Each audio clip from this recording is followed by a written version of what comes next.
और चिल्लाते बेटा नारायण बचाओ बचाओ बचाओ। और उसी मार्ग से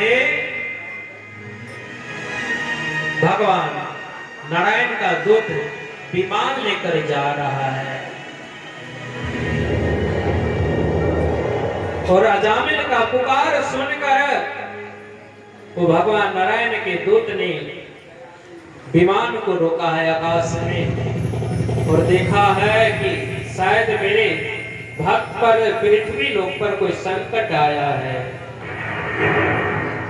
और भक्त पर संकट आया है तो हमें भक्त की रक्षा करने के लिए धारेति धर्म, हमें धर्म की रक्षा करने के लिए हमें जाना होगा। कृष्ण कन्हैया लाल की जय। और भगवान की दूत विमान लेकर आए हैं और यम का दूत उन्हें पकड़कर जा रहे ले जाओ। उसी समय नारायण दूत ने आया कहा छोड़ दो, ये मेरे भगवान की भक्त है, क्योंकि अंत समय में नारायण को याद किया है, इसलिए मुझे इसको छोड़ दो, इसको मैं लेकर स्वर्ग लेकर जाऊंगा। कृष्ण कन्हैया लाल की जय। धर्मराज दूत ने कहा महाराज आप इनका पोथी को नहीं जानते हैं, क्योंकि मनुष्य इस धरती पर कर्म करते हैं, उनका लेखा जोखा धर्मराज के पास है। मनुष्य सोचते कि मैं कर्म कर रहा हूं, उसको कोई नहीं जान रहा है। इसलिए इस धरती पर हम कर्म करें तो सत्कर्म हम करें, अकर्म ना करें, क्योंकि एक एक पल का लेखा जोखा धर्मराज के पास है। और धर्मराज ने दूत को भेजा है कि लेकर आओ उस पापी को। लेकिन भगवान के दूत ने कहा जैसा भी हो, अंत समय में प्रभु को याद किया है, इसलिए इनको मैं छोड़ूंगा नहीं, अपने साथ लेकर जाऊंगा। और अंतोकत्ता धर्मराज को आना पड़ा और उन्हें उद्धार हुआ है। कृष्ण कन्हैया लाल की जय। इसलिए संस्कार जन्यम ज्ञान स्मृति, हमारे जीवन में संस्कार बहुत 16 संस्कार है, जिसमें पहला नाम संस्कार है, दूसरा जल संस्कार है। इस तरह से हमारे 16 संस्कार है। अंतिम संस्कार राम नाम सत संस्कार हम करते हैं समाज में। जिसका मृत्यु हो जाते हैं तो उसको क्या करते हैं? राम नाम संस्कार भी करते हैं और तेरी संस्कार भी करते हैं, जिसमें एक संस्कार धर्म संस्कार है। 8वां संस्कार शास्त्र ने कहा कि जीवन में हम जन्म लिए हैं, सभी संस्कार माता पिता करते हैं, लेकिन बच्चे को धर्म संस्कार वंचित कर देते हैं।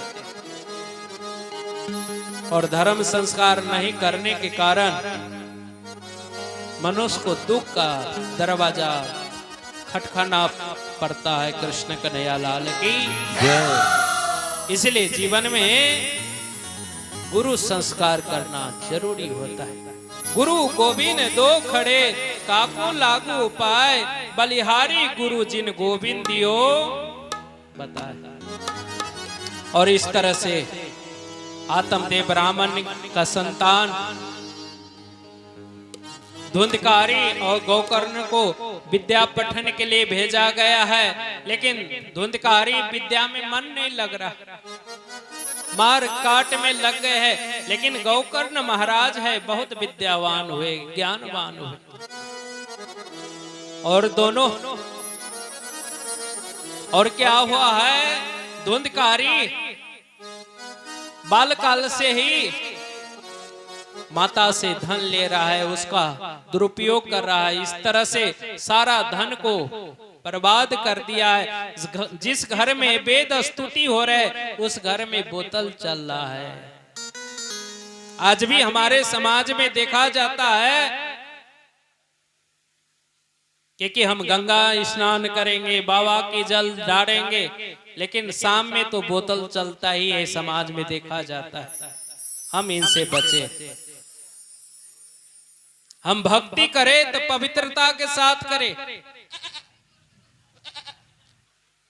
और धुंधकारी वही बोतल घर में पान कर रहा है और आत्मदेव ब्राह्मण ने कहा, रे तुम्हारे लिए मैं कितना ऋषि के साथ भक्ति किया, धर्म किया।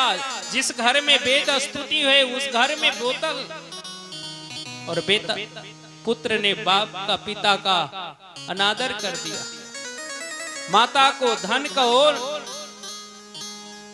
दुरुपयोग कर रहा है और सारा धन धीरे धीरे लक्ष्मी घट गया। माता के पास, धुंधली के पास कुछ नहीं है और एक दिन धक्का मार दिया, कुएं में जाकर मर गया धुंधली। पिता ने देखा, ये तो मैं पुत्र समझ रहा था लेकिन ये तो कुपुत्र निकला। गोकर्ण महाराज ने कहा, महाराज पिताश्री, जिनको आप पुत्र मान रहे कुपुत्र है, इसलिए आप घर छोड़ के धर्म स्थल चले जाएं।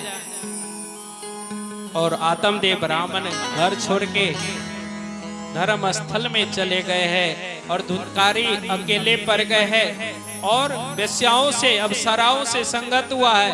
अप्सराओं के साथ में रह रहा है, सब धन को बर्बाद किया है और अप्सरा ने उसको मार डाला है और मार के वहीं पर दफना के सारा धन लेकर चला गया।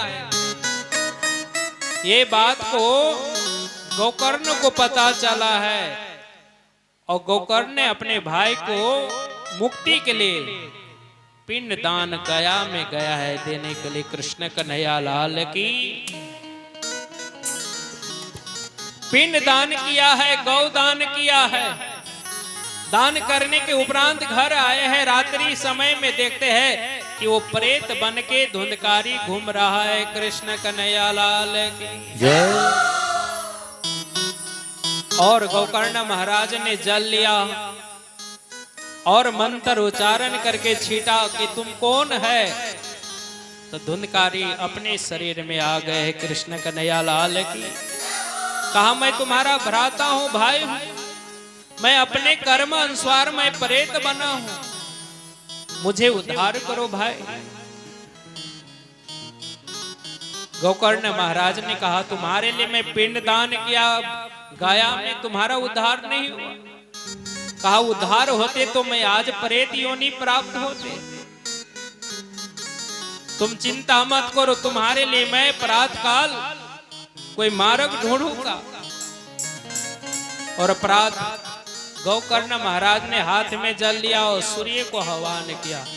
सूर्यम पक्षते साधनम गाते मनसा पुण्य। ये सूर्य देव हमारे प्रार्थना को स्वीकार करे और मेरी जो संकट है उसको निवारण करे। और सूर्य वहां पर उपस्थित हुए हैं और गोकर्ण महाराज को कहा है कि इनके लिए एक साधन है तो भागवत ज्ञान यज्ञ है। और गोकर्ण महाराज 7 दिन में भागवत ज्ञान यज्ञ सुनाकर 7 पुली का झंडा गाड़ा है, उसमें उनको आत्मा को बैठाया गया है और 7 दिन में वो झंडा फटा हुआ है बांस।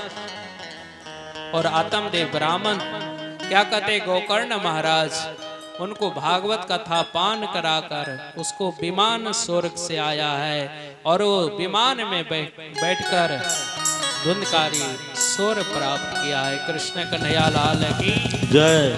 ये भागवत ज्ञान यज्ञ। इसीलिए समाज में भागवत का महत्व बहुत है।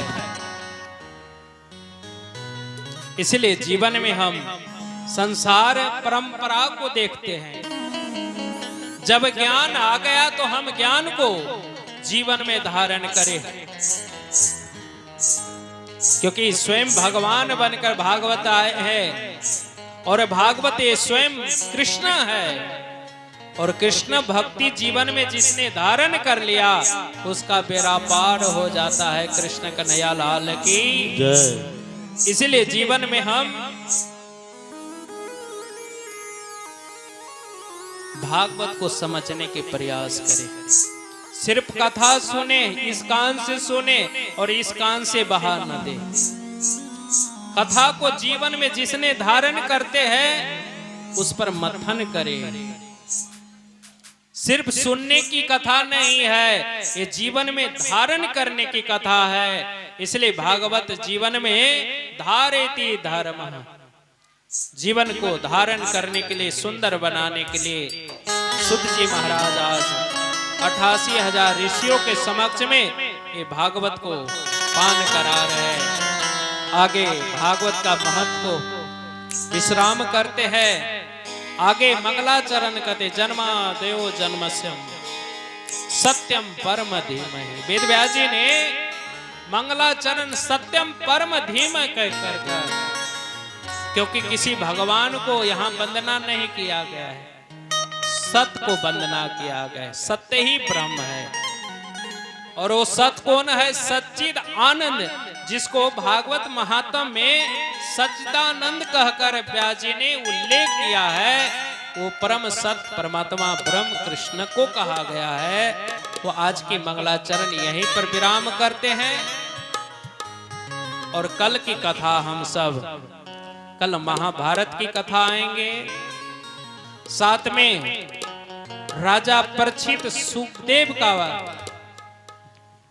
जन्म परीक्षित को होंगे और सुखदेव जी महाराज के पास में कल राजा परीक्षित कथा सुनने के लिए आएंगे। उसके उपरांत अवतारों की वर्णन किया जाएगा।